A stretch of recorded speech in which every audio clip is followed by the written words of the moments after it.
Crank up the volume and get ready for real-world bird hunting by listening to the Wingmen Podcast by Eastmans. Now your host, Todd Helms. Hey guys, while I got you here, make sure you're checking out, or I would highly encourage you to check out the entire suite of Eastman's YouTube content. That includes Eastman's Hunting TV on YouTube. Beyond the Grid is on YouTube. You can also find all of the Wingmen content, obviously, on YouTube, and all of our podcasts. Holy smokes, we have a massive suite of podcasts out there. So we have Eastman's Journal Podcast, which is hosted by Ike Eastman. We have Eastman's Elevated, hosted by Brian Barney. We have Eastman's Life of a Bow Hunter, co-hosted by Brian Barney and Dan Picard. That's a tag team one. They talk about all things bow hunting. We have my favorite podcast, the Wingmen Podcast, hosted by yours truly, Todd Helms. We have Eastman's Predator Pros, and we have the Western Huntsman Podcast, hosted by Jim Huntsman. You can find all those podcasts wherever you get your podcasts. You can also find all of our gear reviews across all of our properties that we do on YouTube. Those are Wingmen gear reviews, Eastman's Hunting TV gear reviews, and I'm trying to remember what I left out, guys. But my point is, there is a plethora of information and content out there on YouTube for you to check out and enjoy. This episode of the Wingmen Podcast is brought to you by Kryptek. You know, guys, camouflage and quality hunting garments and apparel are vitally important to success in the field. You want to be out there when you want to be out there and for as long as you want to be out there. And you need high quality garments and clothing and gear that's going to keep you concealed at the same time. You know, Kryptek's variety of camouflage patterns and the offerings of apparel that they bring to market are second to none. I love being partnered with that company. I love the shared ethos that we have. I love the shared values that we have. And I'm super proud to support a veteran-owned American company like Kryptek. Hey guys, welcome to another episode of the Wingmen Podcast. Duck season is officially over here in Wyoming. Not going to be terribly sad about it because it was a crappy duck season. We're blessed to have the things that we got and to spend time in the field, but ready to reset and get after some honkers. But got my wingman, Josh Lancaster with Red Flats Retrievers on, and we hunted the last day of season together with another friend and had a great shoot. We're going to recap that today. We're going to talk about some dog stuff, some things that Josh has got going, and you know what the rest of our waterfowl season. I think we got about 3 weeks left to chase honkers, and going to recap some stuff that we did in Colorado and just to have a conversation. It's been a while since I've sat down with Josh. So before we get started, I'd like to encourage you to subscribe and follow us on YouTube and on Instagram and on Facebook. Make sure you're checking out all the content we have there. And I want to give a huge shout out to all of our partners, Mountain Seasonings, Kryptek, Weatherby, Leupold, Federal Premium, and our newest sponsor, Roughland Kennels. Super stoked to be affiliated with all of those people. They make great stuff, and I highly encourage you to go check out all of the products that each of those companies make if you're in the market for new waterfowl gear or hunting gear in general. So, Mr. Josh, how you been? I'm doing well, brother. Thank you so much for having me on again. Yeah. No, things are going great. Just excited for this upcoming 3 weeks of goose season. Hopefully we'll get on some birds, but got some cold weather coming, so we'll see. We'll see what happens. I made a hot lap last night. I left the office about 4 o'clock and covered most of the goose habitat in the county and didn't see a single goose. Yep. So there's some around, but man, we haven't had winter. You know, I look at my cronies and everybody back in the Midwest, and they're buried, literally buried in snow. Yeah. And talked to my dad yesterday morning for a bit in Iowa, checking in with him, and he said it's like -12, and he'd taken the pup that he got from you for a walk that morning and flushed a bunch of pheasants that were trying to survive, you know, and anyway. But yeah, we have nothing. There's birds to the north of us, not that far, but we need Montana to get sorry, folks in Montana, but we need you to get buried under about 3 feet of snow for us to get birds, really. But anyway, big life changes for you in the works. Fill us in. Yeah, so the good Lord put on my heart, it's been a couple of months now of transitioning from working at the store to full-time dog training and breeding. And I made that transition this past weekend and already have quite a few client dogs at the house, and we're training every day, all day. I see a sparkle in your eye when you talk about this. Brother, it is such a blessing and a dream coming true. I'm really excited to see God's plan, not my plan, because all of us have stories of our own plan, and it's not going the way we envisioned. But, God is definitely the center of this, and I'm trying to keep it that focus of He is center, not me. And sometimes you just got to jump in with both feet. And that's what I did. And this wasn't a willy-nilly decision on your part. You've been working on this for a couple of years. Yep. You've been trying to figure out the financial side of it. Can I really do this? Can I really make this work? And, man, you dove in head first. Good for you. You got a kennel full of dogs, training dogs for folks right now. Yep. We got plans for a litter this summer out of Jasper and Jesse, which should be a phenomenal combo between the two. Yep. As y'all have seen Jasper on many videos and all, he's come a long way. He's 2, right? He's 2.5. So, this is really his first real year of hunting. Yes. And I remember back dogs, it was that year 2 when they really, because I didn't even put Hondo in the field seriously until year 2. Mackinac, I pushed too soon, but they really start to come into their own. They're figuring it out year 2. I'm excited for you in year 3 because I think you're going to see leaps and bounds with him. He's great now, but he's just going to continue to grow. And that's the hope. The hope for the future with the kennel and the dogs is this summer coming. We are in play right now that I'm going to hopefully get him titled this year. Yeah. And Jesse as well. And so trying to get, I hate to say it for anybody that does a lot of dog trials, it's not my jam, but it's what I have to do as a breeder and trainer. And you and I have discussed that too. Yeah. Where we live, the logistics of hunt testing dogs is very challenging. It's very challenging. It's a lot of time. It's a lot of money. Yep. We don't have stuff that's close. Correct. Everything is a 4 or 5 hour drive at minimum. Yes. At minimum. You're looking to go into Montana, Idaho, Colorado. I would encourage you.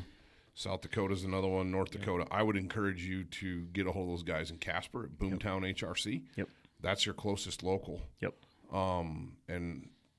But it's not easy. No, it is not. And so that's the hope for this summer is to go and get 2 dogs titled, even if it's their juniors. It's just something for no different than us with schooling. As we are growing and we go to college and get a degree, it just shows that the dog is trainable. Well, you can have the best dogs in the world, but if they don't have some letters behind their name, correct. It's like a resume. Yep. And pedergree is huge. It's important. Yes. You're taking care of the pedigree side as the breeder. You talk to any person that runs a kennel as a business. I don't care whether it's you, whether it's Southern Oak, whether it's Sporting Life, whether it's Riverstone, any of these guys, pedigree, because you got to breed in nose, you got to breed in hunt, you got to breed in. All these different factors come from breeding, and then you have a really solid platform to grow on and to train on. Yes.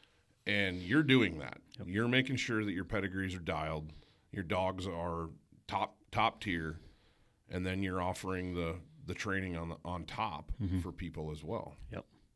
And that's one of the coolest things. Right now I have 2 puppies from previous litters that I'm working on. Right. And it just to have, because of what we do with pedigree, they are so much easier to train.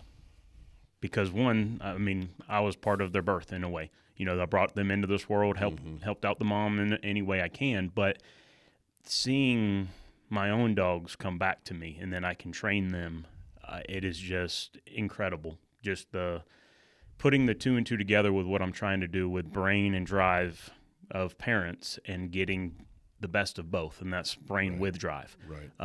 And it's really turning out. I'm excited for this coming season for 2 of my pups that you haven't seen hunt yet. You've seen them, but just the drive and the smarts they have, I'm really excited for the upcoming pups. That's cool, man. Good for you. Yeah. I'm excited for you. Like I said, you're always a super upbeat guy and really fun to talk to and spend time around. But your job was it was wearing you out. It was. For sure. It wasn't what you wanted to be doing. It wasn't what you felt you were called to be doing. And the 2 things that I see light your fire for work, if you will, is dogs and helping the dream hunt kiddos that you take on those dream hunts in the fall. And these are handicapped kids, terminally ill kids that you and a friend of yours take all over the state of Wyoming and get them on elk and deer. And you had a young lady just kill a bison 2 weeks ago. Yeah. You know, that stuff lights your fire, and the dogs light your fire. Yep. And I think good for you for chasing your passion. Well, you said it earlier, a leap of faith, Right. and that's exactly what I've done. And it is nerve-wracking, but I have peace. When me and my wife Haley, when we made the decision together of this is where we are going to go, there was no doubt in either of our minds. We had confirmation from the Lord that this is what He was directing us to do, and that I can say in my life I've had times where it wasn't that way, and it's usually because we're pushing too hard. Exactly, we're pushing at something that. I could say the same thing when I left the world of education. Yeah. That was a scary deal. I had invested a lot of time and a lot of money and a lot of my life. That's who I was. I was Coach Helms. Yep. I was Mr. Helms. And when I made the leap into the world that I'm in now, there was a solid 2-year period where I felt like I'd made a selfish decision because it was something that I never saw myself becoming an editor. I never saw myself hosting podcasts and videos and doing gear reviews and getting to hunt for a large portion of my food for my living, basically.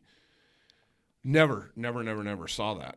And when the opportunity arose, my wife and I prayed so hard about that. And the boss man here, Ike Eastman, he told me, he's like, don't give me an answer right away. He's like, I want you to sleep on this. I want you to pray about it. I want you to discuss it with your wife. And we prayed hard for a couple days, but the answer was pretty clear. Like, this is what I need to be doing. And I was like, but there was still probably 2 years in, maybe 3. I felt selfish. I was like, am I doing the right thing? I don't know. And meanwhile, all around me, everything's falling in all the pieces are falling into like a puzzle. It's all coming together. We were in a great community where we live. It's a great community. We'd found a great church. Work was going well. I was enjoying what I was doing. Wingmen was taking off. No pun intended. But there was a part of me that was like, I'm being selfish right now. I should have kept my nose to the grindstone. I should have stayed in education. I had a retirement there. I had all these safe things. And then I was in church one Sunday, and Pastor Tim was preaching a sermon on growing where you're planted. And back when he was still doing topical preaching, now he's preaching verse by verse through the Bible, but he was still doing topical preaching at that time. And it was about growing where you're planted. And I walked out of church that Sunday like, whoa, this is where I've been planted. Yeah. Well, it's interesting you say that. So I just started reading the book of Joshua and being bold and courageous. And, man, it has been such a positive reinforcement to what I'm doing right now, because what you have done, what I am doing, is being bold and courageous in the Lord. Right. So, and just trusting in Him. I hope and pray that this doesn't crash and burn, but I am making my leap of faith. Well, and it's not like you're just gonna, I have this may be a little irreverent or a little, but I've always held the opinion that yes, God feeds the birds, but He doesn't throw the worms in their mouth. Correct. and you're not just sitting there with your mouth open. No. You're going after this, and it's something that you feel like you want to do, you're being led to do, and you're working hard at it. You're trying to make it happen. And so I think you're gonna kill it. I think it's gonna be great. I'm excited to see where we continue to go. Man, duck season. Yeah, duck season. Circle back to hunt. I mean, this is a hunting podcast. I love the fact you and I sit down. We can talk about faith. We can talk about life. We can talk about all those things because that's important. And I do think that folks listening value that. Mm-hmm. But at the end of the day, this is a bird hunting. This is a bird hunting podcast. Yep. Whether it's upland or waterfowl, the bulk of what we do is waterfowl. Yep. Duck season this year stunk. It did For us. Well, so yes, it did stink in one aspect. But let me rephrase. We didn't kill a lot of birds. No, we did not. And it was because we didn't have a lot of birds. Yes. We have not gotten winter. Mm-hmm. Where we live, we don't get hard winters here. No. Compared to the rest of the state or the rest of the Rocky Mountain West. But this year's been ridiculous. Yeah. Like I don't think we have no snow. No. Even the mountains are barely have any snow. Colorado, when I was just down there last week, it looks like West Texas. Yeah. I mean, it was 65 degrees one day. I was hunting in a Kryptek. I don't even remember the name of the shirt, but it's like their rugby long sleeve camo shirt. Really lightweight. Middle of the day, that's what I was wearing. Yeah. And I'm like, it's January. It's the middle of January, and I'm wearing this summer shirt. Mm-hmm. It's crazy. Yeah. It's crazy. And I think that's I've talked to quite a few different people back east, back home, and there's no birds. I mean, it is, it's across the U.S. It's not just us or not just Colorado. It's my buddies in the Midwest back in Michigan, they're getting pounded. I mean, they're getting a real old-fashioned upper Midwest, Great Lakes winter. Yep. But where are those birds? Yeah. The Secretary of the Interior last week or the week before, or no, it was a senator, wants the Secretary of the Interior and U.S. Fish and Wildlife to look into flooded corn and wants some studies done. And is it truly affecting flyway patterns? I would love to hear you guys' take on this and thoughts in the comments. In fact, we might do a spin-off podcast on that and maybe a blog as well, because there's a lot. I talked to a lot of folks from down south, and they're like, we have no birds. Yep. Like historically, this is where the birds came. Yep. And we're killing some ducks, but not like it should be. Mm-hmm. And they all blame it on the flooded corn and ice eaters and hot ponds from industrial stuff that's keeping birds further north. Yeah. We see that here, but it's natural. Mm-hmm. Nobody out here is flooding corn. No. Nobody's doing anything like that. But what we see is when we don't have weather, when Montana doesn't get below freezing temps, and more importantly, snow. Correct. Because a big honker this time of year is pretty much weatherproof. Yep. I mean, weather doesn't kill them, really. No, it's not being able to get to feed. They can't feed. They can't feed if feed's buried under 3 feet of snow or 2 feet of snow. I mean, and they'll dig. I've seen them land in 1.5 feet, 16 inches of snow, and they sit on it and they dig with their feet. They look like they're just sitting there, but their feet are digging. Mm-hmm. And then they'll get up and they'll eat what they dug out, and they'll move to another spot, and they'll dig. They're incredibly hardy birds. And so when you don't have feet of snow in Montana, we don't have birds. We don't have birds. Yep. They stay up north. I mean, I was 3 weekends ago, I was almost to Canada. I was hunting up on the Missouri River in Montana with Milk River Outfitters, and there was a ton of birds up there. That is almost Saskatchewan.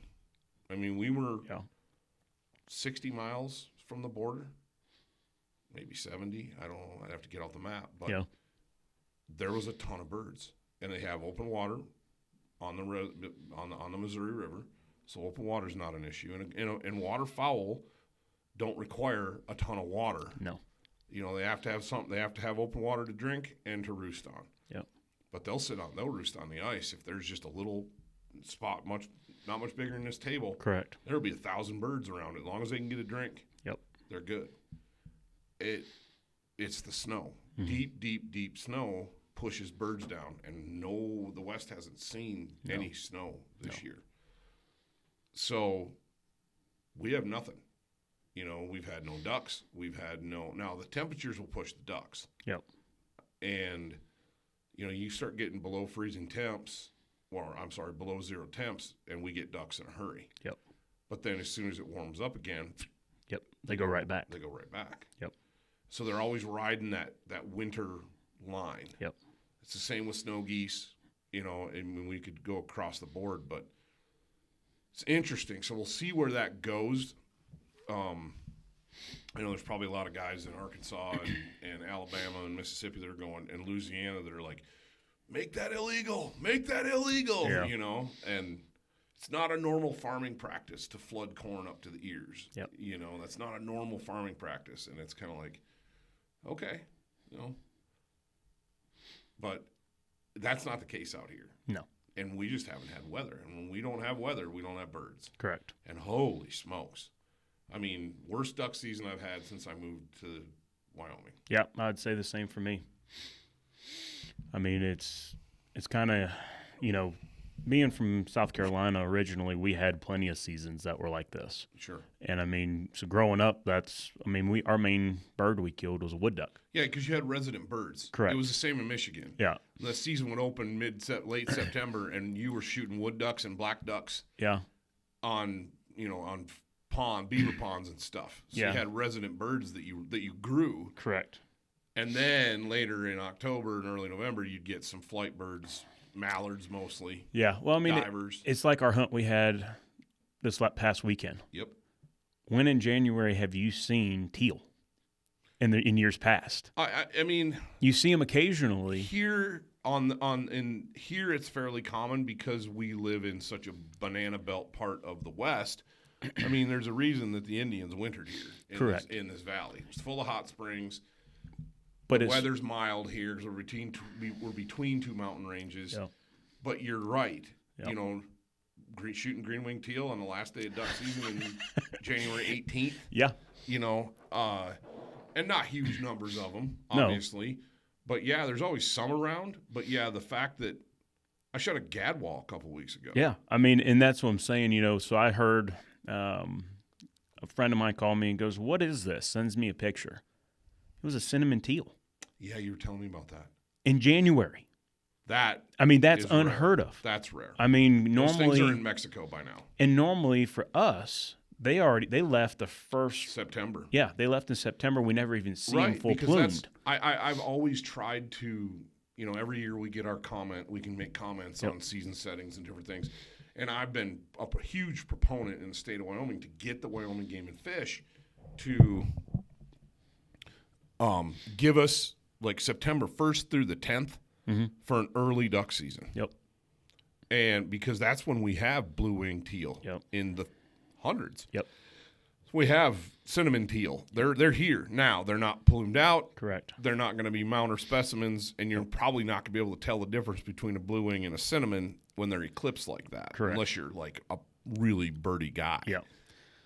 But so they run us into January, but then they stop us too short. It's like run us, give us 10 days early in September, and then push us back 3 weeks. Maybe open it for 10 days in October, 2 weekends in October, so we get some of those early bird, still some birds around, and then close it until like Thanksgiving, and run us through the last possible date that the federal U.S. Fish and Wildlife Service allows us to hunt ducks. Yep. They won't do it. No, because, every year for 6.5 years now that I've been here, every year the week after season closes, we get weather, and the birds just dump loaded. in. How many times have you and I been on hunting a loaf spot on the river for Canada geese, and we're decoying ducks like nobody's business. Oh, it's like, and every year. They weren't here. No. They weren't here. And so, I'm not mad at the Wyoming Game and Fish. Those guys do a phenomenal job. I'm like, man alive. And Wyoming's not a waterfowl state. No, let's face it. It is not a waterfowl state. So they give us some dates to hunt, and in spots we have ducks and geese. Yep. You know, but by and large, the state as a whole, not a waterfowl state. Yep. So some good upland hunting, but not a waterfowl state at all. And so, yeah, it just is what it is. But yeah, lousy duck season as far as bird numbers go. Mm-hmm. You know, quality of the experiences. I had some absolute awesome days. Yes, we did. You know, whether it was hunting with you or my family, I had one goal going into this duck season, and it was that each of my daughters would shoot their first duck. Yep. And I got my oldest daughter's 10. She's got a little 20-gauge autoloader. Yep. And my youngest daughter's 8. Well, she's my middle, and I got my son who's 5. And so the 8-year-old is shooting 410. Mm-hmm. Cheap, little, tiny 410. And we're just shooting. I'm not expecting them to shoot them out of the air. You know, We're trying to land birds in the decoys and get them to water swat them. Yep. It's their first ducks, you know. Not doing what my dad did to me and, you know, put me out there with a handful of shells and a gun and be like, good luck, you know. Yeah. They shot and shot and shot and shot and missed and missed and missed and missed. And, you know, I'm beating it into them. Bead, bird, bang. Yep. Bead, bird, bang. Keep your head down. Because the first thing they do is they go to pull that trigger and they peek. Yep. So they shoot right over the top of the bird. Yep. Or they don't have the gun mounted right. Yep. And we go out and we shoot clay birds on the ground. You know, we practice, but probably don't practice enough, to be real honest. But they're 8 and 10. We're building into this. I mean, but the coolest thing is I got to go on one of those hunts with you. Yeah. And just the joy I see in your eye, no different than you see in my eye with my kennel and everything. Mm-hmm. You know, that is a joy for you. And were we successful that day for her? No. But boy, we had some close opportunities. Oh man. when we land over the course of the morning, we land half a dozen birds, land them. Not just finish, man. I mean, we landed them, yes. And they're like oblivious, yep. And the kids are, Dad, which one? I can't see them, you know. And I'm like, it's okay. You know, you're trying to get them lined up, and oh my goodness. Of course, they're short, so they can barely see over the top of the, you know. Yep. We hunt on brush blinds mostly, so they're like sticking the barrel through the blind, you know, because they can't see over the top. But anyway, I took my 8-year-old out with my son, and my oldest, I think she had a basketball tournament that afternoon or something, and she wanted to stay home. And it's a fine line between being hard-nosed and being like, you're going to do this. Yep. Because there's stuff they don't get a say in. You're like, no, this is happening. Mm-hmm. And like, okay. Yep. And forcing stuff on them to the point where they hate it. Yep. So we go out, and first duck of the morning floats in, swims down the river, and swims right into the decoys. And as he's swimming into the decoys, another drake mallard whips around and lands right. You know, they're about 10 feet apart. Yep. So we got 2 birds, and the one that swam in is perfect. He's like 15 yards. Yep. You know, shooting a little 410 with Federal Speed Shock 3-inch number 6 steel. You know, perfect. Yeah, I mean, keep the shots inside of 20, and it's going to work just fine. You know, and I told her, I was like, bead, bird, bang. And she's kind of my little athlete anyway. Mm-hmm. Like, she gets the gun up. I cock the hammer for her. Sticks it out. I'm on him. I'm like, shoot him. Boom! And she just mashes the straight mallard, dude. Awesome. Just mashes him. And the other bird gets up and flushes, and I shot him on the flush. We got 2. And a little bit later, we got another one. Splashed right in the decoys. And she mashes that one. And she didn't even need my help on that one. I mean, she grabbed the gun, cocked it, bang. Awesome. Just hammered him. Awesome. So she got 2 ducks, not just one. Yep. After the second duck, my 5-year-old son, in between stuffing his face full of donuts and drinking chocolate milk, goes, well, we got our birds. Let's go home. Like, what? Yep. Anyway. It sounds about par for the course. Yeah. And dude, I was on cloud 9. Yeah. All day long. Yep. I mean, the rest, I went home and watched some football and did some work around the house, and that was like full day. Yeah. Like went to my oldest basketball tournament and watched her play basketball, and I'm showing everybody the pictures and the video, and everybody's like, yeah, nice job, and that. So I had a goal of getting them each a bird. Yep. And it didn't work out. Mm-hmm. We got one. Yep. Well, we got two, but my oldest is still looking for hers. Yep. And so I'm hoping we get some weather, get some geese. We can get her out in a field or something, and that'd be fun. Get her to mash a goose with that 20 gauge. Yep. And this summer we'll work on shooting stuff on the ground and transitioning into shooting stuff out of the air. Yeah. And we'll hunt turkeys this spring. They've been on an absolute tear the last 2 years hunting turkeys. They're just killing machines. Yep. That's a little more controlled. You're calling a bird into the decoys. You're in a blind. The gun's in a vise. In a gun tripod mounted gun vise. Got a red dot. I mean, they're pretty good at that. Yep. So anyway, we'll keep working on it. But yeah, man, it was stuff like that. I look back and go, yeah, duck season was awesome. Mm-hmm. But from a standpoint of just bird numbers and killing lots of ducks, it stunk. Oh yeah. Well, I mean, it was so for my season. I was taking puppies. I was doing a lot of stuff. I hunted a good bit this year. Right. I mean, that was my main focus, was to get dogs on birds, and had a client's dog that she wanted to get the dog on birds, and I'm like, okay, here we go. Has his first water retrieve of a real actual duck one day, and I'm just like, boom, there we go. Yeah. And it's that's what's exciting to me, is getting those first, and no different with your kids. It's getting the dog transition to a new thing, getting them to have a check mark on what they can do. Yep. Jasper, Dara, they hunted a lot this year, and it was a lot of fun. I was blessed this year. Yeah, we didn't get the numbers, but I was really blessed, and I killed 2. Oh man, specialty you killed birds. A couple of absolute freak show mallards. Yeah, it was just it was the early season. I was blessed and killed a full blown blonde hen mallard, and then with you, it was like 4 or 5, or no, it was a couple months later. Because you killed that blonde hen in like October. Yeah, and then we were hunting one morning, and slow morning, really slow. Your dad and JC went back to the truck. Yep. And me and you were just hanging out, just chit-chatting, talking dogs, talking birds. And all of a sudden, here comes this bird, and we start calling, and here he'd come. I remember watching him when he hit the bank, when he was flying by, and I don't remember which one of us turned him, but when he banked in the sun, I was like, that bird looks different. Yep. But it didn't register to me. Yep. And then you shot him. He came ripping in. I was like, Josh, man, kill him. And you stood up and smoked him. And Hondo went out and got him. And as he's running back, I'm looking at this bird. Of course, the wings are facing me. And I'm like, oh, my gosh. Yeah.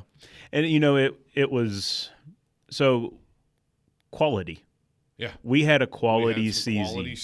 Season. Absolutely. Now, quantity wasn't. But, the experiences I had, taking some new people hunting this year, getting them on their first birds, right. it was a ball. My wife went out hunting with me this year a couple of times, which is awesome. It's not that I want her to go with me every day, but to be able for her to get her waders on and let's go hunting together. It's just more quality time.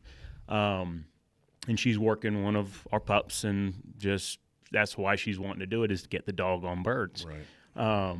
Give her more purpose in the dog than just a house dog. Right.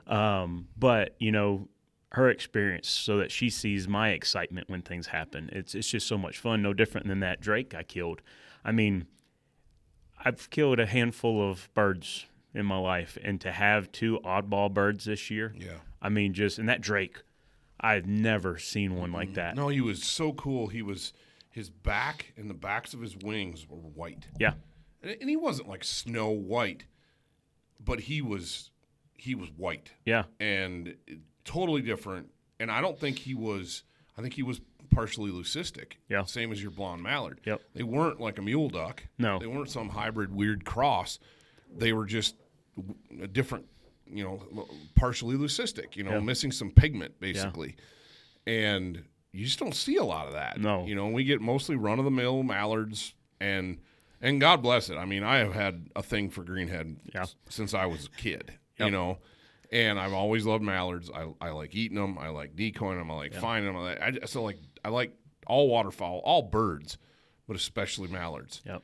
And, to see him, you shoot him and dog gate him and bring him in. I mean, you and I were on cloud nine. Yes. It was a perfect day. Yeah. It was just awesome. And we had a lot of those moments this year that there were other things too. There were some learning moments. We had one the last day of season. Mm-hmm.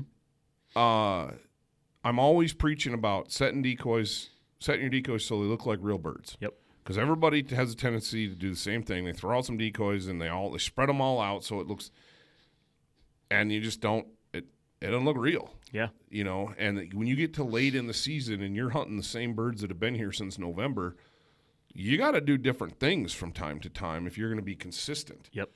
And you and Greg I was pitching decoys out. You guys had grabbed a couple of Texas rigs and you were arranging stuff. And the way that blind lays is there's a pocket upstream behind a gravel bar, and there's another big gravel bar that sticks out, and there's a back eddy deadwater pocket right there. Yep. And when there's live birds there, they're either sitting on that gravel bar or they're right in front of the blind feeding on the Russian olives that are by the blind. Yep.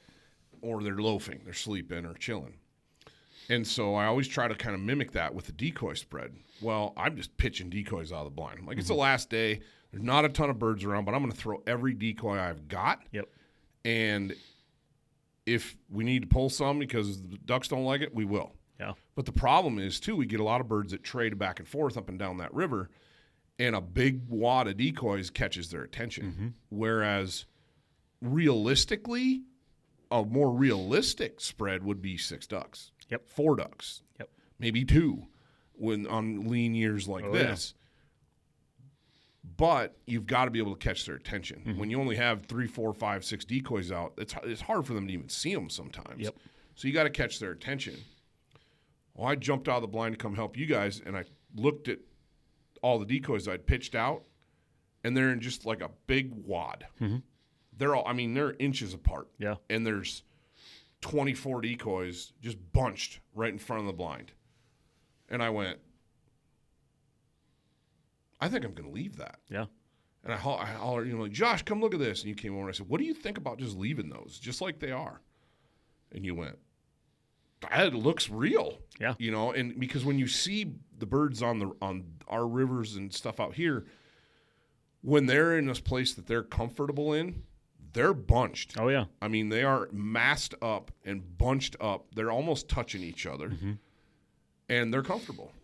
They're in a spot where they feel safe, or they got a lot of feed, and they're comfortable. Yeah. And that's what that decoy spread looked like. It looked like a bunch of birds had found a safe place, and they were comfortable. And I thought, let's try it. Yeah.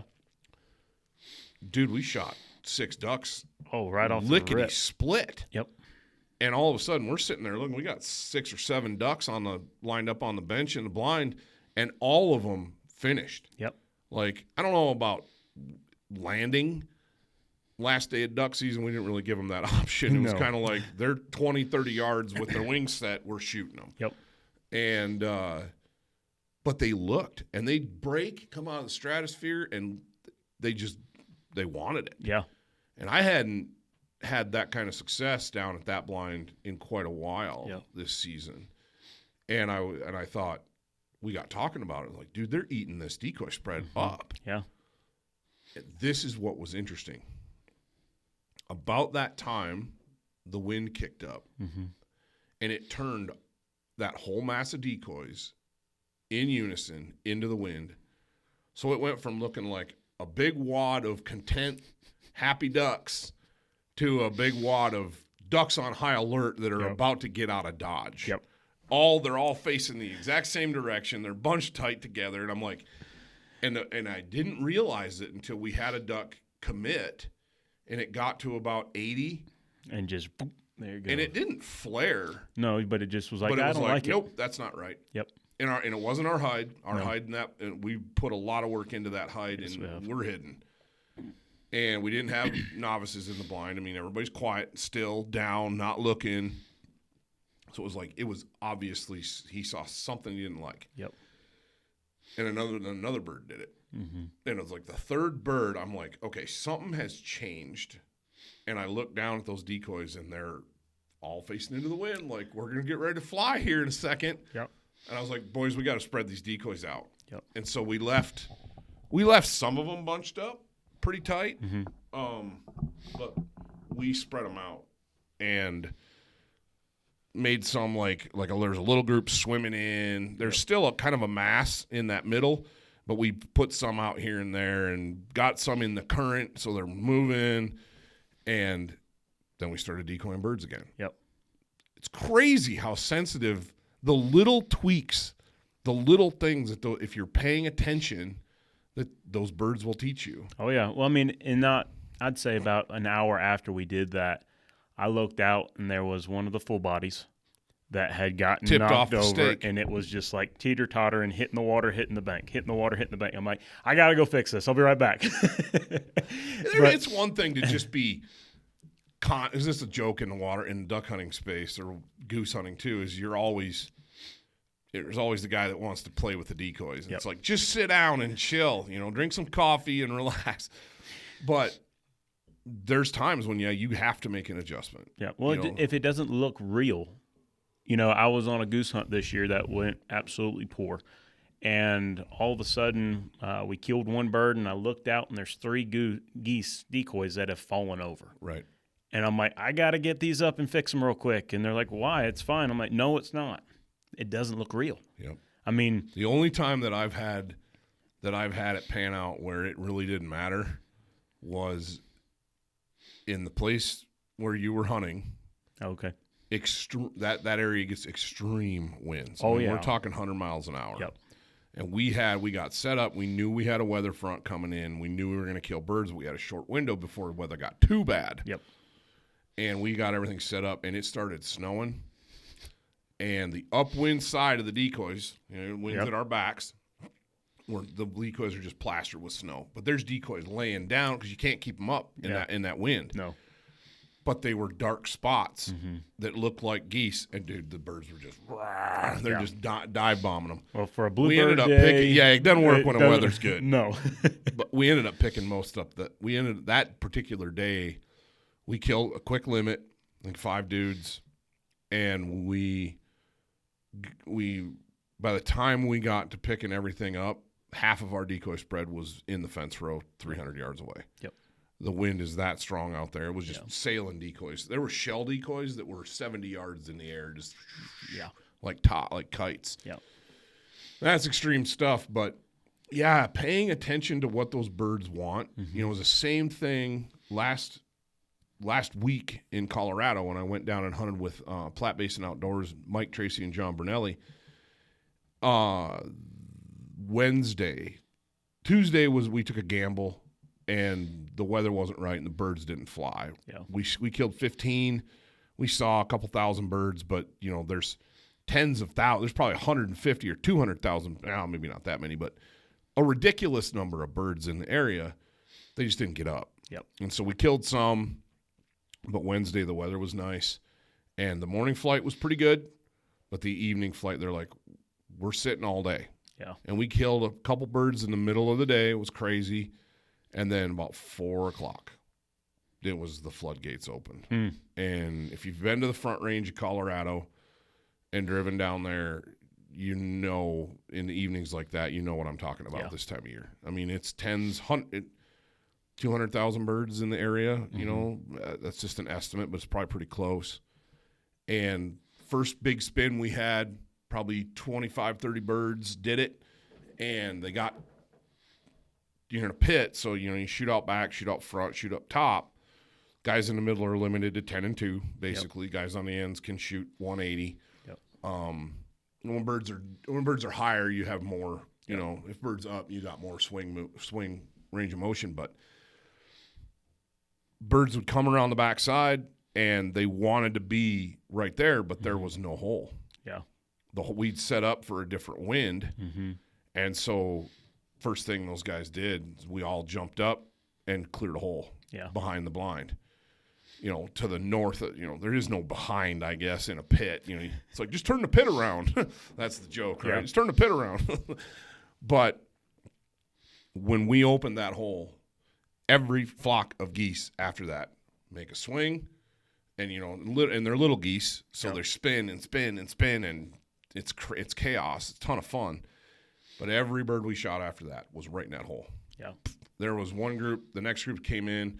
I jumped the gun a little bit, and I thought John Brunelli was like, get them out back. But what he ended up saying, he actually said, was get ready out back. And I heard get them out back, and I popped up, and as soon as I turned, I realized there's like 2 geese finishing, and there's 60 more right behind them, and I'm like, ooh, and I got back down, and it didn't bother them. They ended up finishing anyway. Yeah. And I think we smacked 7 or 8 out of that go. Yeah. And they were all right in that hole. Mm-hmm. Right in that hole. And every group after that we shot, they were all laying in that hole. Yep.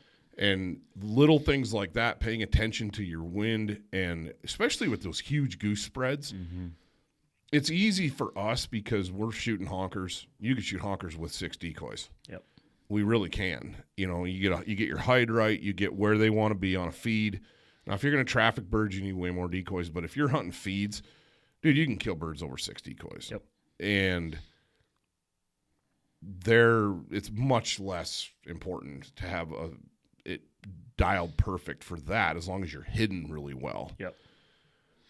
But when you're hunting those big giant spins and little geese or snow geese, you've got to have a hole for them. Little geese in particular, you got to have a hole for them. Yep. And paying attention to your wind, where those birds want to go.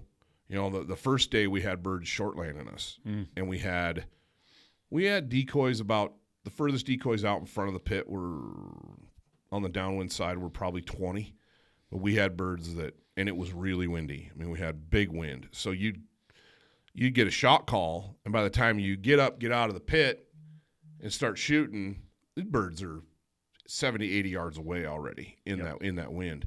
We had one go where we killed 8 birds in one go, and the closest one to the blind was like 100 yards, laying in the field. Yeah. And we had cripples running around, dogs are mopping them up. But it was like, okay. And we gathered up the birds, and we pulled all the decoys that were in front of the pit to behind the pit. Yep. And we spread out a hole behind the pit for them to aim at. And then the next few birds we shot were much closer. Yeah. But you had to, with the wind being, it was gusting up to 30, 40 miles an hour, and those birds, they'd be 20, 30 yards when the shot's called. But by the time you flip the pit lid, get the gun up, start shooting, all those birds do is open their wings up, and they're at 60 yards. Yeah. And it's crazy. When you're hunting high wind like that, your birds have to be right in your lap. Yep. This episode's brought to you by Federal Premium Ammunition. I've been shooting Federal for a lot of years, guys, and I can't say enough good things about them. Everything from the TSS Black Cloud loads to the Blue Box Steel, and now the heavy bismuth loads that they have, and, of course, the traditional tried-and-true Black Cloud FS Steel. They got a load for everything. Last year I had a chance to put some of the new stuff through the paces, and I cannot speak highly enough about it. It swats birds out of the sky, gives me awesome patterns, and with the new heavy bismuth, I can use some of my old shotguns in the field as well and not have to sacrifice performance. So, guys, when you reach for shells this year, reach for Federal Premium. Well, I mean, it goes back to our last day. We killed one goose. Yep. And when we called the shot, they were pretty close. I mean, 30. They were 30, and they hit that wind, and, I mean, it was just boom. There they are.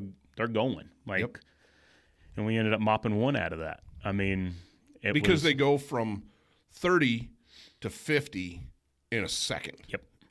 And they just tip their wings, and they're gone. And so your effectiveness killing these big late season geese goes way, way, way, way down. Yeah, well, and that brings up just a thought in my head. And this last hunt we had, and that's where communication. No different when you were just talking about on your hunt in the pit. You thought somebody said something and it wasn't. We were working a mallard. on the last day. Oh, my gosh. And it had circled us and circled us and circled us. And I'm looking down. I'm calling. I look over at you. You're looking down and calling. Well, we're not looking down, but, yeah, our heads are down, and we're looking up past the brim of our hats. Yep. Watching this bird because he keeps going. He's really responsive. Yes. But he's not. He doesn't want to finish. He's super cautious, right? Yep. Anyway. And our friend that we were hunting with, he is very jumpy. He is very exciting. I mean, I even got jumpy on the last day. But you can just see him. He's over there. He's kind of like, why aren't we killing this bird? And I'm like, just one more loop. And all of a sudden, I just catch him out of the corner of my eye, and he's like in range. And then I'm like, I look over, and I just like complete stage fright. Just don't say a word. Just keep on calling. And you looked over at me and go, why didn't we kill that bird? And I was like, well, and I'm just like, communication. Yep. I mean, and I will say, out of all the people I hunt with, we have very good communication between the two of us. Oh yeah. And it's key though. Uh-huh. I've been on hunts where there's zero communication, and it's not the most fun in my opinion. And the more guys you hunt with, like a couple of years ago, we had a really good goose and duck feed lined up for New Year's Day, or that was New Year's Eve, and super cold, had weather, birds are gonna do it. Yeah. And we got out there and we started mashing birds. Mm-hmm. And we had, I think one of the guys could only hunt for like an hour, and he went out and we let him do all the shooting. He killed a couple ducks and 5 geese, and he had to go. Yeah. And I called our outfitter friend and said, get your trailer blind and get out here. Yeah. Because they didn't have clients that day. Yep. And he came out. He's like, I'm on my way. And, dude, we had decoys spread over like an acre. And we had one of my A-frames, his giant trailer blind, and you couldn't communicate. Yeah. Like the guys over here on this end can't hear what's going on. And it was frustrating until we just were like, okay, if you've got birds that are decoying in front of you, shoot them. Yep. Green light. Yep. Shoot them. We're trying to film. Communication. But we were so wide that day that the guys on the far ends would get birds to decoy to their end, and the other guys can't shoot them. Yep. So it's like birds were getting out, and it was like, no, just shoot them. Yeah. So that last day hunt that we just did on Sunday, I was first thing I said in the blind. Yeah. I'm like, guys, we have to kill ducks today. Not because it's the last day, it was because I was an episode short. Yeah. Our season's been so poor that I literally did not have enough episodes filmed. Yeah. I was at 3. I need 5. One of those is going to be a turkey episode. Yep. So not worried about that. And I'm goose heavy. Mm-hmm. I got 2 goose hunts, one in Colorado, one in Montana. We had an earlier hunt in November, or I guess it might have been December, where we shot a bunch of ducks and a handful of geese. That was an episode, but I'm an episode shy, and I really want it to be a duck episode. Yep. And I was like, we don't have birds, man. Yeah. I mean, we saw, 50 birds all day? Yeah, probably. I mean, and that might be generous. Yeah. And so I was like, there's 3 shooters, a cameraman, 2 dogs. And I told you guys, I'm like, we're not being picky. Yep. I said, if we can finish birds feet down in the decoys, great. Yep. But this is not going to be a gentleman's hunt. No. This is going to be, if you get a crack at a bird, let them have you it. take it. And the cameraman is going to have to be on it. Yeah. Which, just reminds me of the hunt. We were working birds. Yeah. And then all of a sudden, there's birds in the decoys landing. And it's just like the one bird Greg shot, dude. I thought he dropped his gun and it went off in the blind. It scared me. Yeah, I did not see that duck. Yeah, you and I are working this mallard Drake, and he's spinning and spinning and spinning and spinning, and he's being obstinate. And all of a sudden, I'm looking up, and Greg just shoots. Yep. Boom! And I hear the splash. I look out, and there's a Drake mallard in the decoys. I was like, where did he come from? And he's like, dude, he came in on the deck, low. Yeah. Glad somebody was watching. Yeah. But we didn't get that one on camera. I think it was the only one we didn't get on camera. But it was like we had 18 birds to kill, 18 ducks to kill. And we walked out of there with 18 ducks. We shot our 3 bonus ducks. We killed 2 green-winged teal and a widgeon. Yep. And we shot 15 mallards. Yep. for the last day of season Oh, on a year that's just been a drought year for birds, I'd have been happy with 6. oh yeah. Oh, If yeah. we'd have gone down and shot 6 birds, maybe get something out of that for and it sounds dumb, but it's what I do for a living. Yep. I have episodes, I have requirements that I have to take care of, and so I have to be able to produce content. And it's been really skinny this year. Oh, and I was like, oh, dude, yeah, and so to go out on the very last day of season when there's not 100 ducks on that stretch. No. There's not 100 ducks. There might not be 50. No. And to be able to scratch out 18 ducks with 2 good buddies, it was a blessing. It It was an absolute blessing. And I think we killed 2 hens. Yep. Wait. I'm going to stop this right now. Nope. Go ahead. You telling me no? Mr. Helms killed a Susie. I shot a Susie.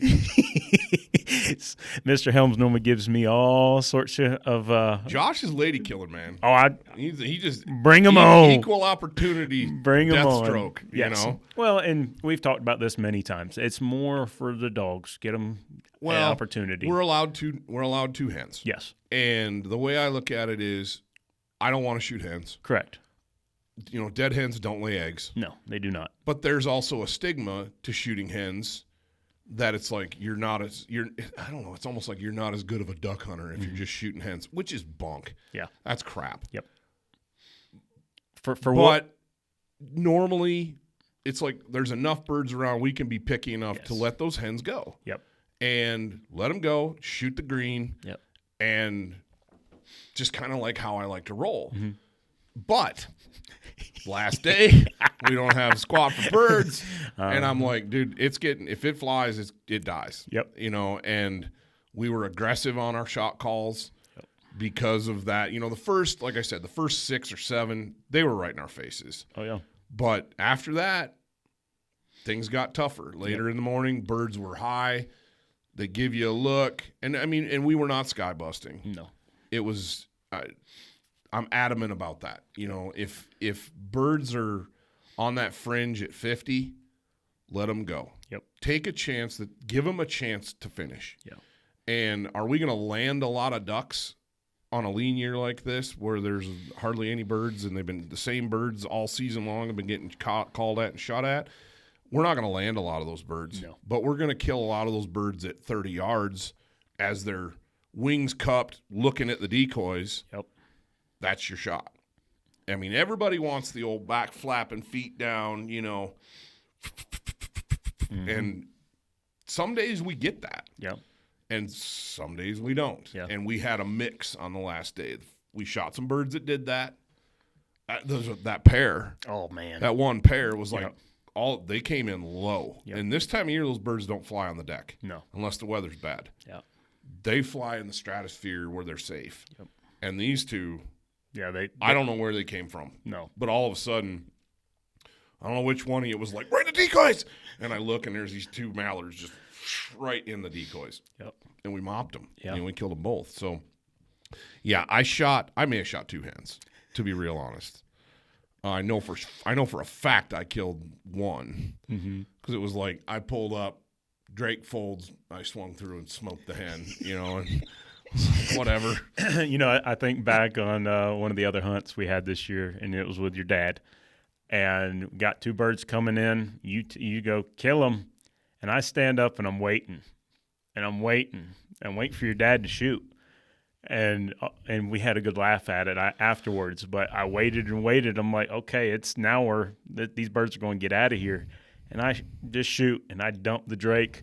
The hen starts kicking back. I look over, and your dad drops it, like lowers his gun down. I'm like, oh, she ain't getting away. Boom, and I shoot her. And then your dad goes, well, thanks for pushing me over. And I was like, no, I was waiting. You just took a little too long. We had the goose hunt we did in Montana. Yeah. The blind, Dad's the elder statesman, man. He's 73 years old. Yeah. And he's a great shot. Yeah. But he's slow. Yep.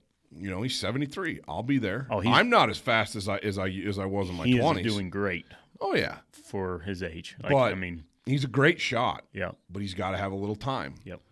And when you put him in a blind with 5 dudes in their 30s and 40s, he's not going to get a lot of shooting just because he's slow. And so in Montana, it became pretty obvious that he wasn't doing any shooting.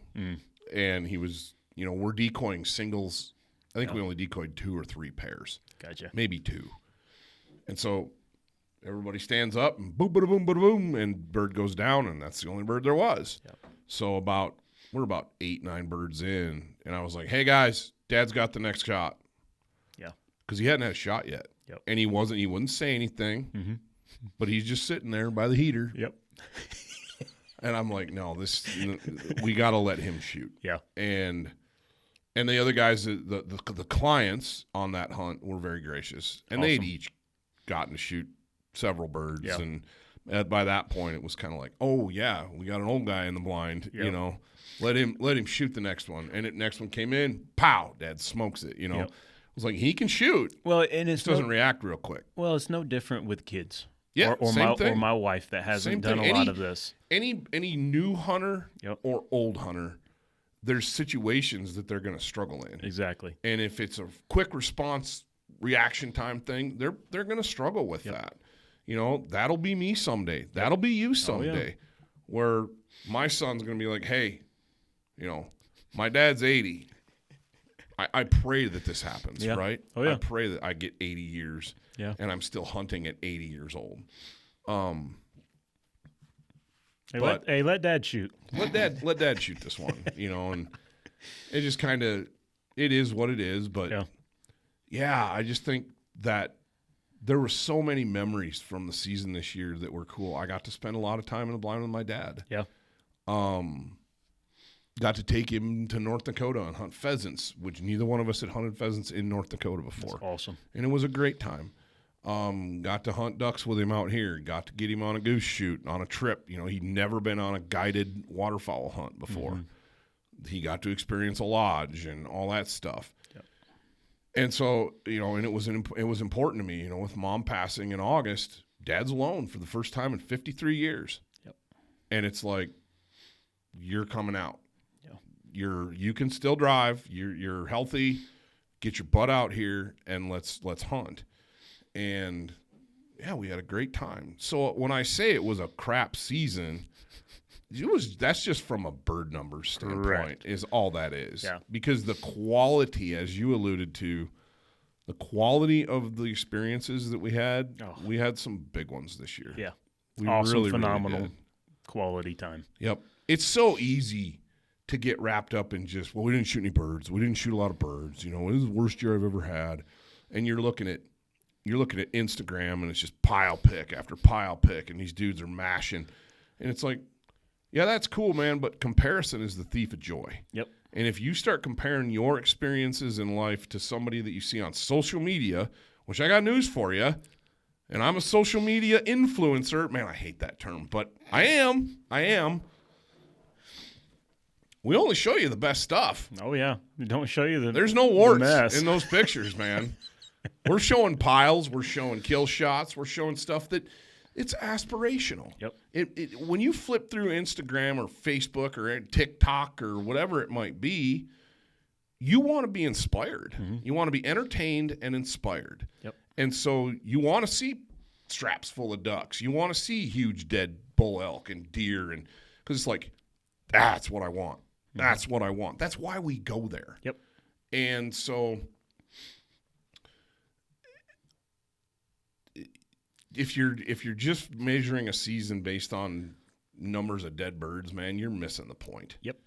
And granted, if you get to the end of the season and you didn't kill anything, yeah, that stinks. Yep. And you maybe ought to look at what you're doing. Maybe if there's birds in the area and you're constantly getting blanked or shooting not very many, maybe your calling needs work. Maybe your decoy placement needs work. Maybe your scouting, maybe your hide's not very good. There's things that you can look at and go, we didn't kill a lot of birds, and these are the reasons why. So I'm going to fix that for next year. Yep. When it's just because you don't have any birds like this year, There's other things that take the place. Yep. It's eating donuts in the blind with the kids. It's sitting and BSing with your buddies. Yep. The other day, it's just fun. Yeah. I had a ball with the two of you. Oh, yeah. Knuckleheads. And I didn't hunt with Greg. That's the first time I hunted with Greg since last year. Yeah. And I see him at basketball tournaments and around town and different things, but we just don't hunt together all that much. Yeah. We used to. Yep. We used to hunt together a lot. And just the last couple of years, life's changed, gotten busy. And so it was so fun to get the three of us in a blind together. And we're ribbing each other and making fun of each other. And, you had just finished your last day of work the day before. So we're teasing you about being unemployed, Yeah, oh, yeah, I know. Also, SNAP benefits treating you, just messing with each other. Exactly. No, and it's all good fun. I mean, and when you have that relationship with people, it means so much more when you're not killing the birds, because it's not, I think for all three of us, we want to kill birds. Yeah. But we want to spend time with each other more than anything. Yep, absolutely. And that's, And I don't care what kind of hunting you're doing. I know that you have very strong feelings about the fellowship in a duck blind or a goose blind, because you're shoulder to shoulder with guys, and you had said something about pheasant hunting. Because we have another very dear friend that we try to hunt with a lot, and he's a pheasant. That's his passion. Yes. And he didn't even hunt ducks until pheasant season's over. And it's like, I get that. Yeah. I get that. He's also got some really primo ground that he has, and so he's got the good bird hunting. But that fellowship's different in every situation, but it's always there. Exactly. You just have to be intentional with it. Went to North Dakota and with a friend of mine, and this guy and I are like brothers, man. Yeah. And we hadn't seen each other since the summer. And just picked right back up where we left off. Yep. And we're sitting up telling lies and joking and laughing and talking about life and kids and family and just spending time together. Yep. And my dad was there, and it was this tiny little, basically one-room cabin with a loft. There's 2 beds in the whole place and a recliner. And my buddy's son, who's 13, slept in the recliner. There's a queen-size bed on the main floor, and then there's a single bed upstairs. My buddy's 6'5", 350. So he's like, I'll go sleep upstairs. And he's smashed into this little tiny bed. And I'm sleeping in a queen-size bed with my 73-year-old dad. Roll over, face the wall, go to sleep. And just no big deal. Yeah. But we had a ton of fun, Yep. And so that fellowship, that spending time, it's slower seasons like this that really make you kind of recalibrate your brain and go, man. What's important? Well, not just what's important, but you look back at, it's easy to focus on the number of birds and the times you got to go out. Because I also didn't hunt a lot this year. No. Just because we didn't have birds. Yep. It's easy to focus on those things and not take the time to look back and go, dude, my 8-year-old shot her first 2 ducks this year. Yeah. And I took them on like 6 hunts. And they got to shoot a lot.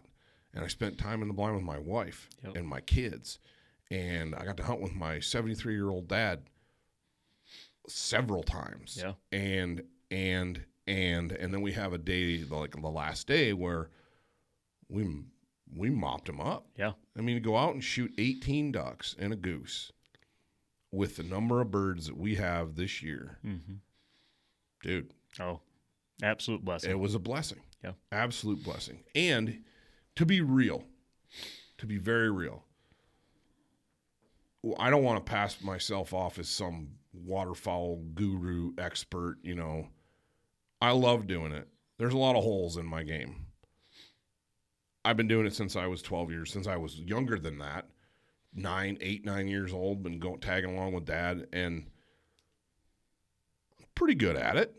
I like to think that I have a pretty good skill set, as do you.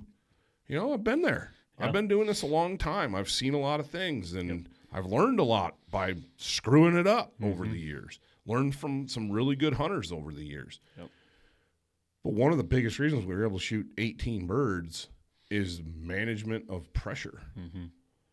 because I know there's guys listening to this going, you killed 18 birds? Dude. Well, it's on a lease. Yep. That doesn't, it's not exclusive. Correct. It's not an exclusive property.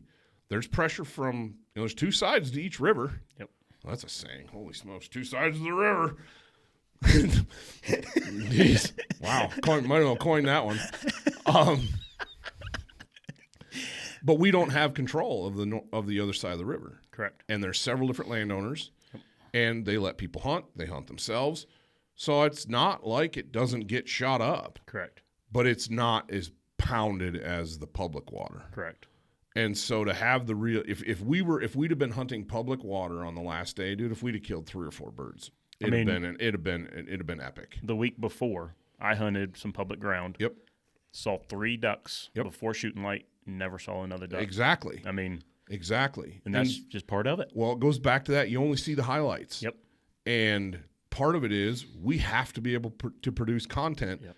So we have to lease ground. We have to go hunt with outfitters. We have to do some of that stuff.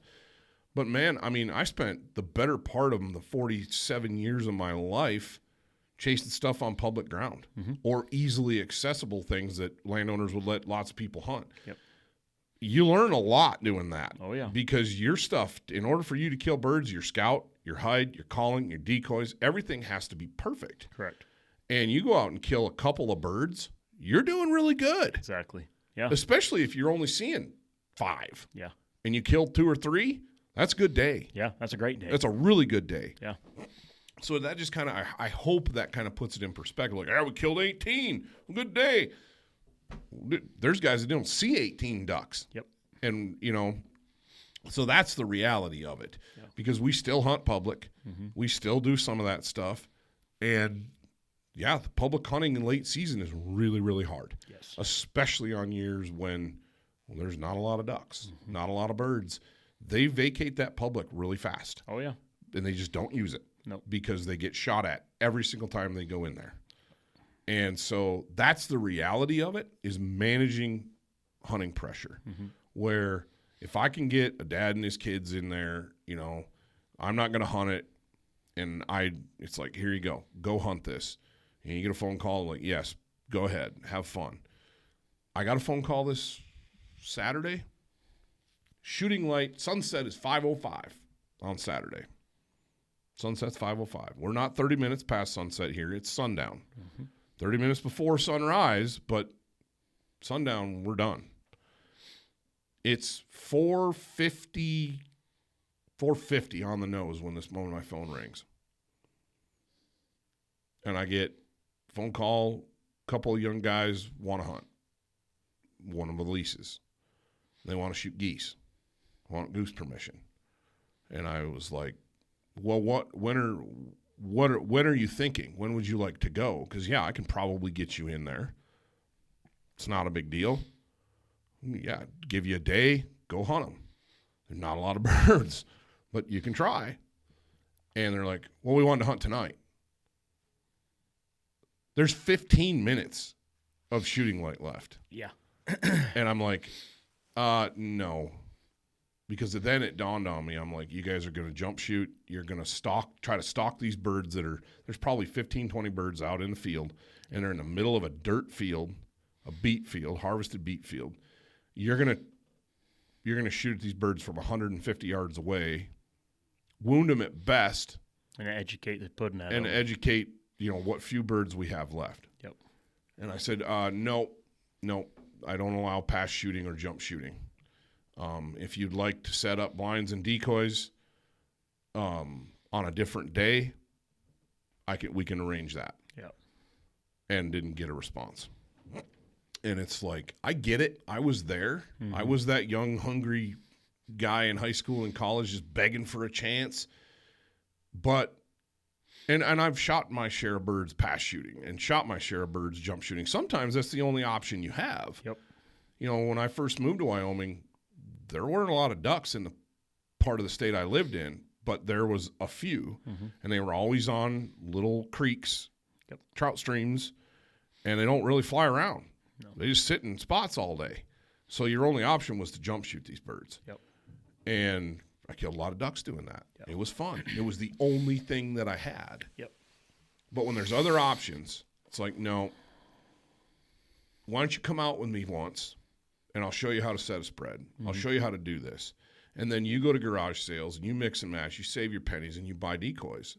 And then you figure things out. I did that. Oh, yeah. I was a broke, poor college kid that was buying Super Magnum goose shells at yard sales for 50 cents or $1, you know, and laying under them and figuring it out. Yeah. And learning how to do it and going with people that knew.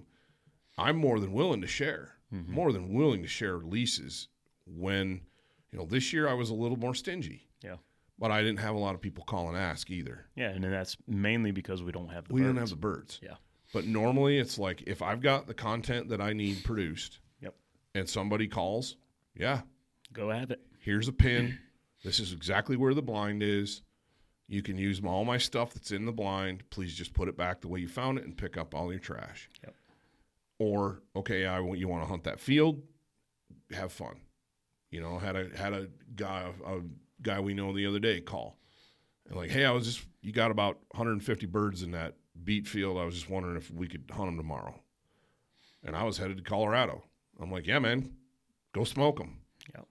And, you know, it didn't pan out very well for them. They got a few. Yeah. But I'm more than willing to share. Mm-hmm. But one of the reasons we do have the birds that we were able to go down and kill 18 is you manage it. Yeah. I mean, I've hunted that particular blind maybe 6 times since the opening day on September 27th. Yep.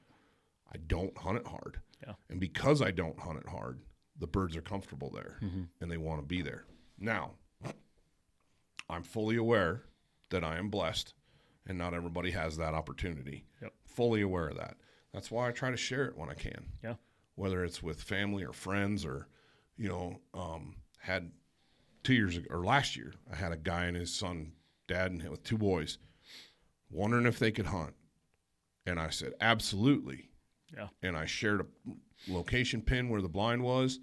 I said, go down there, have fun. I said, do you have a dog? And he's like, yeah, we have a dog. And I said, okay, because you're not going to recover a lot of birds without a dog in the river. No, not this river. And I was, you know, I'd have been more than willing to just go down and work the dog and let them do the shooting, but they had a dog.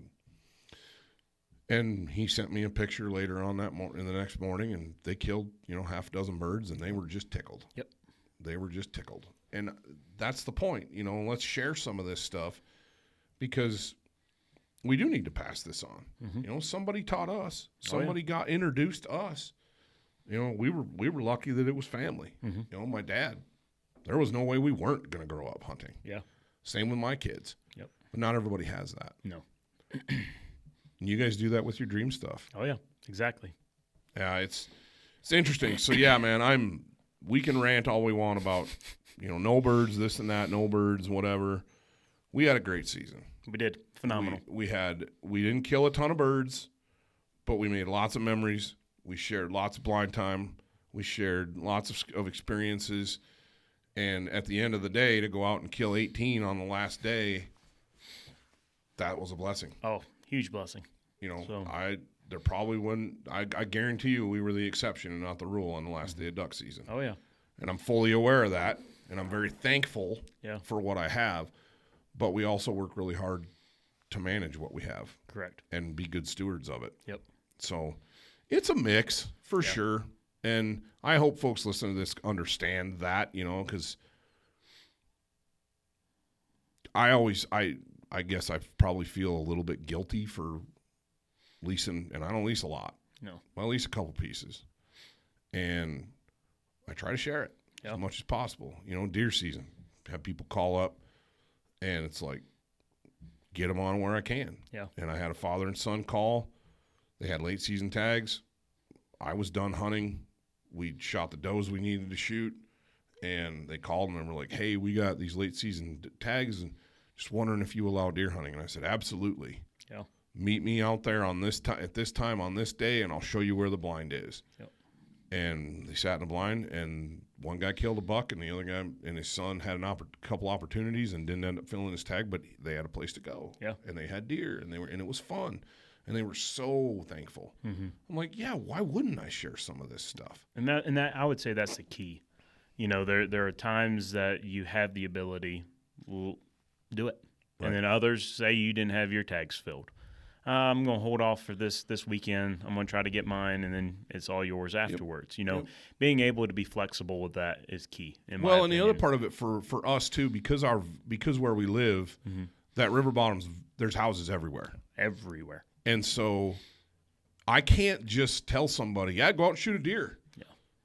Because they're going to shoot somebody's house. Yep. Or there's going to be an accident and something bad's going to happen, and then I'm going to lose my lease. Yep. Somebody's going to get hurt or dead, and just bad things happen. And so part of the lease agreements that I do is that I will patrol, I will post, I will manage the hunting and the hunting access on your property. Yep. And folks call me. Yeah. And if I can get them on, I do. But I don't turn just anybody, you know, if I don't know you and trust you, I'm not just going to turn you loose. Correct.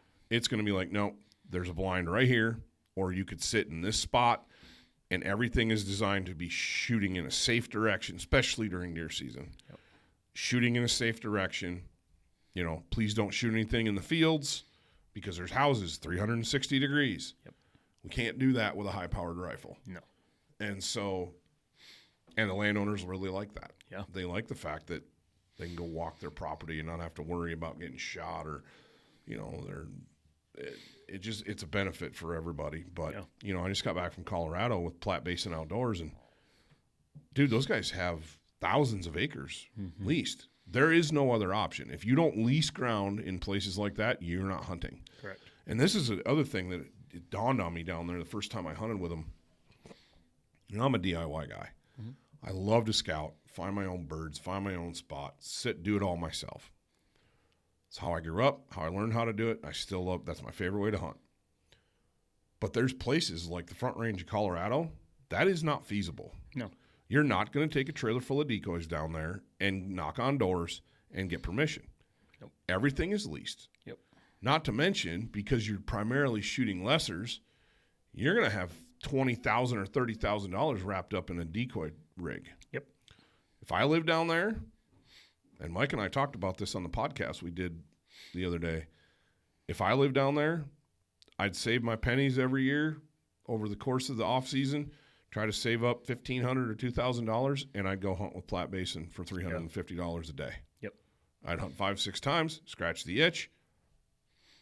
I wouldn't have to scout. I wouldn't have to worry about leasing. I just go hunt. Yeah. So there's places where that's the reality. Yeah. And I would say it's becoming more and more, not just, it's everywhere. Yeah.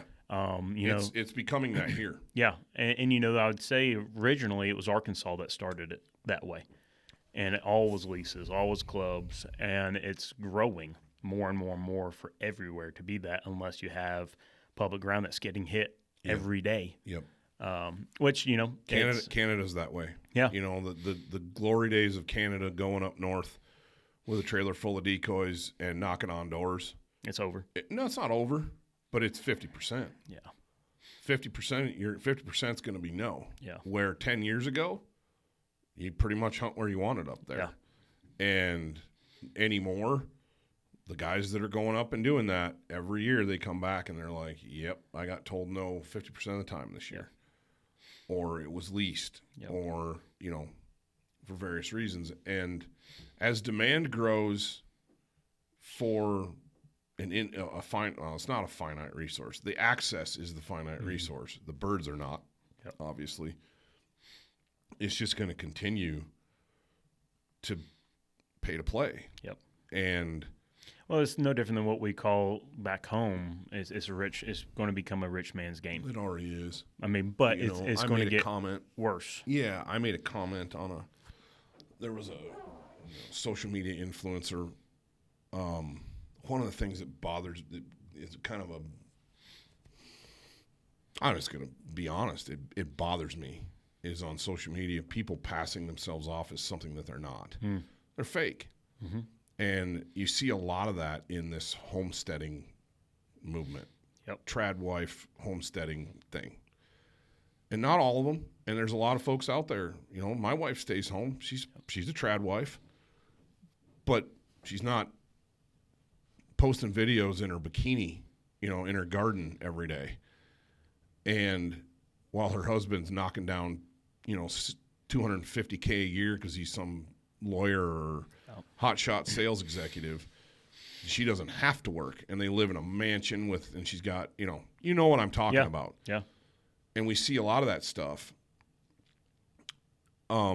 Just being authentic and being honest about things is really, really important. And I think it's very important in the hunting space. Yes. Because we are posting the best of the best. You don't see the days where we get blanked. You don't see the days where the dog gets cut up in a fence and you miss 3 weeks of season this year. Yep. You know, you don't see a lot of that stuff because nobody posts the real stuff. We post, it's real, but it's the highlight reels. Yep. And we do it too because we have to. Yeah. So I think it's important to get on and have a real frank discussion about like this. Like there's more to the hunting than just going out and killing birds and making piles. 100%. Way more. And on the days when you get them, that just makes it that much better. Oh, exactly. Because we were shocked. Oh, man. That last day. After we jumped those 6 right in the beginning, me and you just kind of looked at each other like, wow. Like, that's okay, 6. That's 6. More than I thought we were going to have. Well, I was thinking we'd kill 6 to 8. Yeah.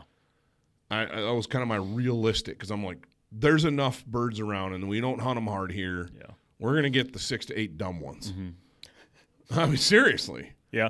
No, exactly. I mean, it was cool, though, because it was just like for both of us, I would say. We kind of just looked at each other and were like, well, and I'm going to say this, and this is what I believe. God blessed us on the last day. 100%. You know, 100%. And I think that's something we can't lose or forget. Absolutely. Because we could have not killed a single bird. Oh, absolutely. And I still would have enjoyed my time with you guys. Yeah. It would have been fun. I'd be scrambling to film a couple goose hunts, you know, but it was a blessing. It was an absolute blessing. And I prayed about it before we went out. Yep. I said, Lord, if it's your will, let us have a banger today. Yeah. Because I need it. Yep. For work, I need this content. Yep. And he provided. Yeah. But it exceeded my expectations. I'm like, dude, if we kill 8, I can probably make an episode out of that. Yep. You know, you space it out, do a podcast about it, make a video. It'll be cool. Yep. And we went out and killed 18. I'm like, I got home and and of course, dude, my wife and kids, it just drives me nuts. Like, you get any birds? I'm like, yeah, we got 18. Oh, cool. Like, yeah, no. We killed 18 birds on the last day of season when there's no birds. Yep. We killed 18. We shot. There was 1 duck that got away. Yep. 1. Every other bird that got within 40 yards of that blind died. Yep. Yeah. We killed every bird that got within range. Yep. Yeah. I mean, that's pretty epic. Yes. It's good calling, good decoys, good management, good shooting across the board, on top of the blessing of having the opportunity to do it, right? Yeah. And they don't get it. They just don't get it. You know, I made probably one of the best shots I've ever made in my life with my family present. Awesome. I mean, it was like Olympic sporting. I mean, it was dumb. There's no way I should have made this shot. And I pulled it off. Yeah. And I had my wife and both my kids, all 3 of my kids with me, and they're just like, yeah, cool. My wife's like, yeah, awesome. Yeah. It's wasted on them. And I'm like, you have no idea how hard what just happened. Yep. That may be the shot of my lifetime. And I had witnesses, and my wife's like, yeah, big deal. You do that all the time. I'm like, no, I don't do that all the time. Very few human beings ever do that. You know, it's just some of that stuff just happens, right? Yeah. Well, but in their eyes, I'm the hero. It's Dad. Yeah, Dad can do anything, you know? Yeah. go flush that T-Rex, Dad, and kill him with an arrow, you know? It's like, oh, seriously. Yeah. It's just, and that's all part of it, man. It's all part of the experience. It's why we do this stuff. Yep. It's why I hunt with my kids and my wife. Mm-hmm. I mean, I love you guys, but I'd rather hunt with my wife than anybody else on the planet. Oh, yeah. And it's just the way it is. Yep. And there's nothing wrong with that. No. I mean, I married her for a reason. I Yeah. like being around her. Yeah. You know, if I didn't, that'd be a problem. Oh, yeah. But, man, we could get off in the weeds on some of this stuff so bad. I mean, we're sitting at over an hour right now, and I hope folks are finding value in what we're talking about. I believe they are. I mean, I know I've had some feedback from what we're doing, and it's really good. I'm excited that you keep on bringing me back on. I can't thank you enough. Guys, leave us a comment. Seriously, leave us comments. Let us know what you think of this stuff, what you'd like us to talk about. Because Josh and I can talk, and we can talk about anything, even if we don't know what we're talking about. We'll talk about it. So, anyway, yeah, we got some goose hunts coming up. If we ever get birds, I'm gonna keep scouting, seeing what's around. If we can get out, we'll get after them. But I'd like to. I don't want to put my dogs away just yet. No, you know, we might have to get out and chase some release roosters and just for grins. Keep them going. Anyway, yeah, duck season's over. That's a wrap for duck season. We got a little bit of goose time left. Turkey season's right around the corner, getting jacked for that. Maybe a Canada trip in May for snows. There you go. Maybe. We'll see. Other than that, yeah, just going to kick back and try to get my fat butt in shape for elk season. There you go. That's the thing. I've eaten enough Little Debbies and donuts in the duck blind. It's time to get it back in dial in gear. But Josh, I can't thank you enough, man. Yep. You're always game to come and jump on and I love it. Yeah, good stuff, good times. But guys, thank you again for listening to this episode of the Wingmen Podcast with my wingman Josh Lancaster of Red Flats Retrievers.